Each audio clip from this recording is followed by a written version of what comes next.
I'm a right plonker. In the last video, when I worked on this thing, I put the blade on the wrong way. Let's change it round.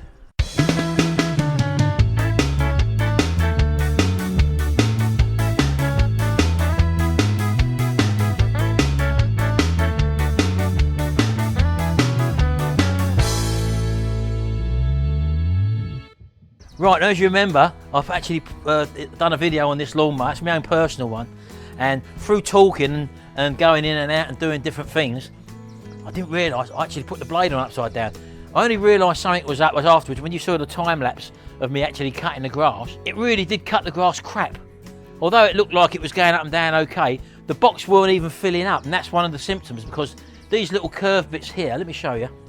As you can see, which some of my viewers kindly pointed out to me, that these curved bits, when I took the blade off, they was facing downwards, and now obviously when I put it back on, they're facing outwards. And as you can see, that's actually below the cutting deck as well.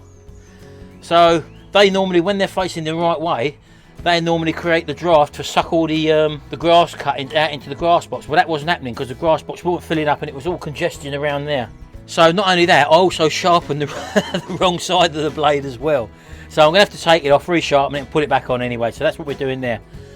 So I'm going to do that now, but we'll have a little, we'll turn this into a little vlog just to show you what else we're getting up to and what I've got outstanding and what we're going to be doing in the back there. Gary's in there at the moment, and we'll have a look at the Hydrographics setup and what I'm going to do with that. So let's take a look at that. Well, first of all, here's the Triumph Flame head waiting to get put back together and to go back on. And as you can see, it's been skimmed. There's all the gear there, obviously, so I'm waiting to do that at the moment. We've done the exhaust manifold, as you've seen in one of my previous videos.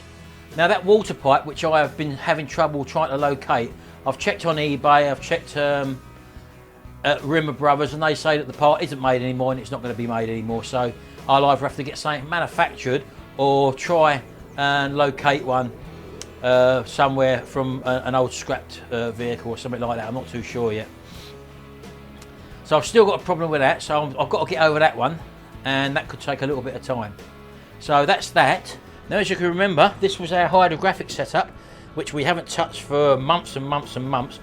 And what we're going to do here now, I've got to finish the plumbing off into the house so I can get a water supply out here. That's only one pipe, but this, we just literally uncovered it now, and as you can see, the water's sort of gone very stagnant in there. We did leave it full of water, but this tank is quite deep. As you can see, it standing next to Gary, it comes up to waist height. Now, I personally don't think we need to heat that body of water up, or that amount of water. So the plan here is to actually cut the tank down, maybe to, I don't know, maybe halfway, so that we've only got a lot smaller body of water, and make a metal framework for this to stand on. So hopefully that water will take a lot less to heat up than obviously that whole tank, which was really a lot of water in there. So that's the plan for that anyways. But first of all, we've obviously got to empty the water out, and then we've got to cut the tank in half. Lucky enough, this tank we've got runs totally parallel, so it'll be a straight cut all the way around. This is basically nearly ready to go, this set. The only thing that stopped me from actually operating this was the cold water supply going into the house, which we still have to run in. So everything else is plumbed in, and that would obviously take place when we get time to do it. But this is what we're going to do first. We're not going to be doing big things like bumpers and stuff like that, and big body panels and all that, so that's why we don't really need that full depth. So we're sort of aiming more at the market of sort of small car parts, for example, dashboard parts, wing mirrors, stuff like that, ancillary rocker car, anything like that sort of thing. So that's what we plan to do with this tank, and that's what we got in the process at the moment. So I'm just going to whip this blade off now, resharpen it, put it back on, and get this little job out of the way, which I should have done yesterday. See you in a minute.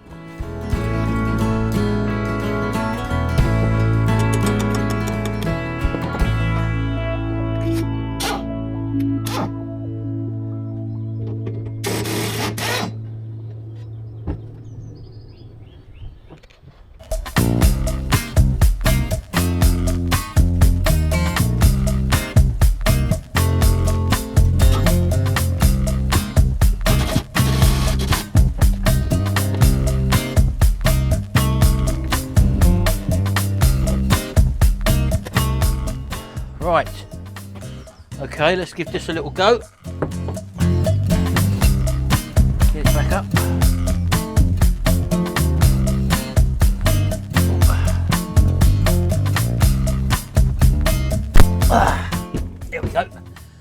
plug cap back on. As I said in the last video, don't forget, always take that off if you're working underneath.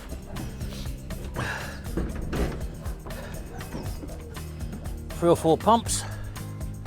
Handle up. There we go. Happy days.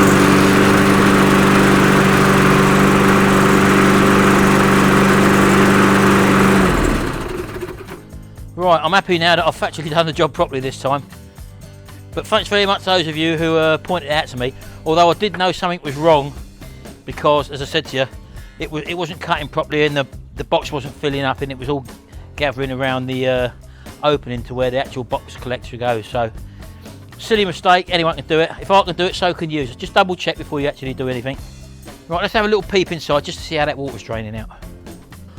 Right, coming down here, it's probably been about 10 minutes I suppose. So it's probably about a third of the way down now, maybe, I don't know. But I'm hoping also that with less water weight in here, it won't bulge out as much. As you remember from the previous videos, the side actually bowed out quite a lot. So yeah, there we go. So we are doing a little bit on this, although this area all needs clearing out again. As with my Wayne workshop, as you can see, it's in a really bit of a state here at the moment. So I'm going to have a good clear out of things in here. We've still got the TGB moped there to rebuild, as you know. That's waiting to go back together. I've got the new cylinder head. I've got the new crank and everything, and the barrel to go on there. So that's all ready to go back. And a lot of people have been asking about the transit van as well. There's extra work to be done on that. I may or may not be able to fit that in this year. I'm not too sure yet. My priority at the moment is to get the Triumph Acclaim up and running. And I've still got some spraying to do on that. We've still got the bonnet to spray. We've still got the boot to repair, or the hood, the trunk lid to repair. We've still got a steering gate at the door on the front of the Triumph Acclaim as well. So loads of jobs to do. And then obviously I want to start one of the Reliance I've got.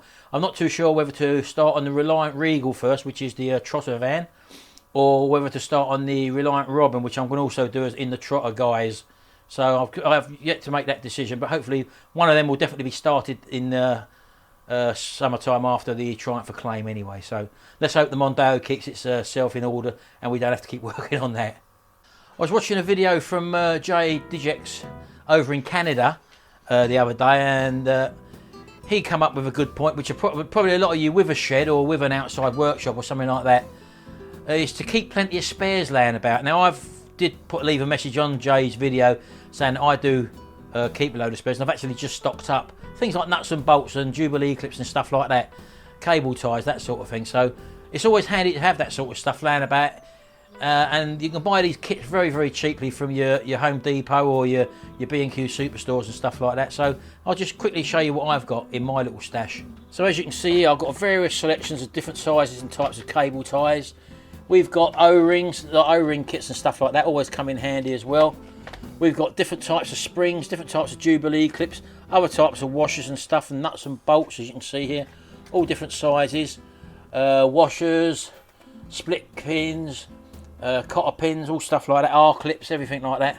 I mean, even down to kits like this that you can buy with a multitude of selection, probably 200 odd pieces in there of different size of your most popular type bolts, from sort of like M6 up to M10 there, metric bolts with all the nuts and washers and accordingly to go with that. Always handy to have. Things like insulation tape, have a selection of insulation tape as well, as again more popular nuts and bolts there, but these are the nylock type. I mean, how many times have you come to fit a new bolt and you need it to that it holds on, and you know it's going to hold on, and that's where nylock bolts come in very, very handy.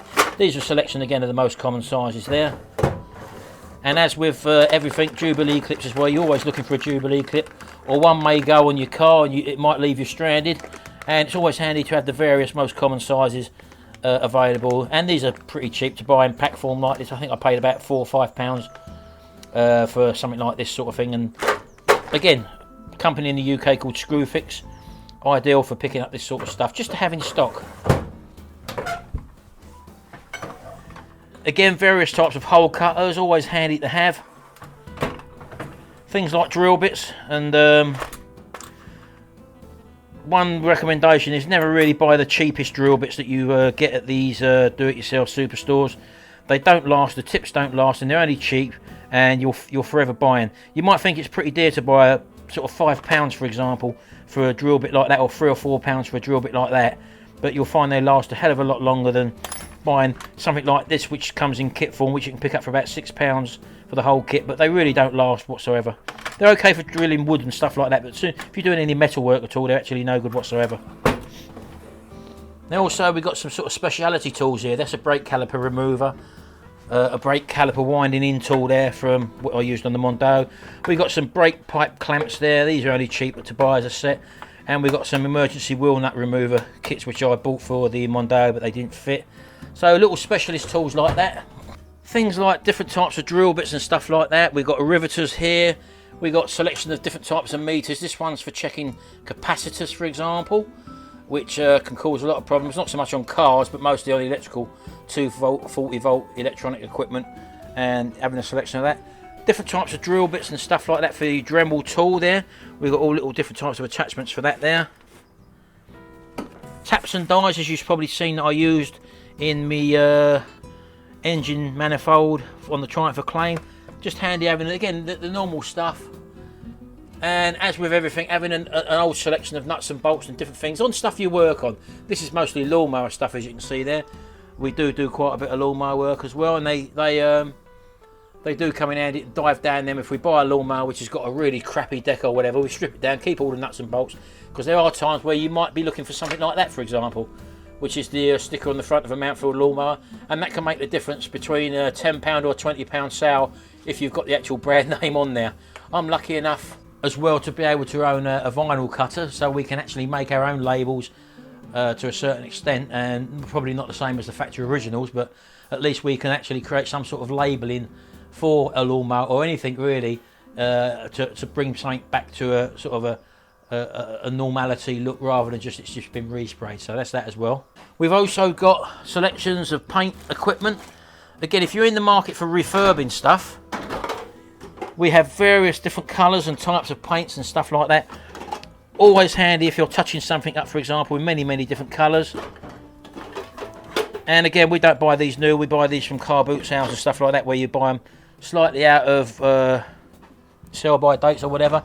Doesn't really matter. All other sort of merchandise for the spraying and stuff like that. Different types of discs and stuff like that. And one of the biggest things that you'll find is having somewhere to keep all this sort of junk. And that's why it's handy having these little drawer units and multi-stacking systems where you can actually put little odds and sods away. So yeah, this is what you're doing when you're working from home in a sort of a workshop environment, or you know, mine's by no means a professional outfit. I'm just a do-it-yourselfer at the end of the day. So, but with the stuff that we've got available, and the more stuff that you do, the more you'll find that you find a use for different types of tools, for example, and then you have to decide whether or not to buy that tool. So, you know, it's a common sense thing and a learning curve. Providing you're doing something you enjoy doing, there's no reason why that you can't buy a tool to serve that purpose if you're going to take on more of them sort of jobs to make life a lot easier. And then there's a situation where you've got certain tools which you need to have, more so on newer cars, where you need specific tools to do a certain task which can't be done with normal hand tools, for example. So you may find that scenario as well. So yeah, there we go. That's just a little bit of it on our workshop and what we've got here and what we've got available to us. Again, by no means a comprehensive list, but we're adding to it all the time. Half of the time, it's a matter of finding where I've put stuff down, because I do forget. Anyway, I'm going to leave it here for now. We're going to carry on pumping that out. I'm glad I got that lawnmower going again, and thanks very much again for pointing that out for me. But I did actually know about it, and it was just a matter of telling you lot that I did know about it. And schoolboy error. Even I make them. Okay then, thanks very much for watching, and see you again in the next video. Till then, bye for now.